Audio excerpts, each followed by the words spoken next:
पळय एक गजाल कशें आहा स्पोर्ट्साची एक्टिविटी आसा न्ही अक्रॉस गोवा अक्रॉस इंडिया सगळी चलता त्यामुळे काही सगळ्योच गोष्टी की आमची कंट्रोलां आसा अशें ना पण तरी सुद्दां जे आसा न्ही की as a sports minister sports department जे आसा न्ही पूण आमी ताजी दखल घेतले ज्या विशयार ते कितें बाबा कितें आसा न्ही ते फायंड आउट करपाचें वचून आपण आयज आनी एकल्यांनी तेजेर कंप्लेन केलेले आसा south Goa SP because medical facilities थिंगा टायमार अवेलेबिलिटी नाशिल्ल्यो म्हणून अशें म्हणून आयकता येता आनी की तिका एम्बुलन्सूय टायमार पावंक पळय फुटबॉल आसता तेन्ना ह्यो फॅसिलिटी आसूंक जाय न्हू त्या सर विशया पळय एक चलता अक्रॉस गोवा जेन्ना एक्टिविटी चलता जे ऑर्गनायझर जे आसा न्ही तांणी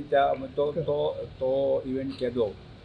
कितली तांणी बाकीचे सगळ्या प्रकारचे कम्युनिकेशन करपाक जाय हें तांणी ठरोवपाक जाय तांणी तरी आसा हांव इन्वेस्टिगेट करता ना एज अ स्पोर्ट्स मिनिस्टर तुमच्या नदरेक हाडटा म्हणून सांगला तुमकां सो तुमी इन्वेस्टिगेट करतले तुम्ही पळयतात गोंयकारपण गोंयकारांचो गोंयकारा खातीर.